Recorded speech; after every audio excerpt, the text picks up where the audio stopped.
Have you ever promised yourself that you would stop a bad habit but somehow ended up doing it again? You're not weak. Your brain simply loves habits. Habits save energy. They allow your brain to work on autopilot. Every habit starts with a cue or trigger. The trigger tells your brain that a routine should begin. Then comes the routine, the action you repeat. Finally, there is a reward. The reward teaches your brain to remember the habit. The more often you repeat it, the stronger the habit becomes. Think of it like creating a trail through a forest. Every repetition makes that trail easier to follow. This is why bad habits can feel automatic. Even when you know a habit is bad, your brain remembers the reward. Stress can make habits even harder to break. During stressful moments, the brain chooses familiar actions. Many people try to quit a habit using willpower alone.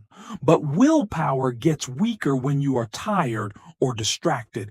Instead, change the trigger whenever possible. Make the bad habit harder to start. Replace the old routine with a better one. Small changes are easier for the brain to accept.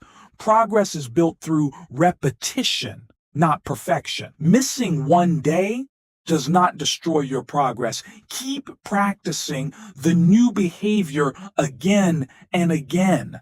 Habits are hard to break because your brain is designed to repeat what works. Change the trigger, change the routine, and over time, you can change the habit.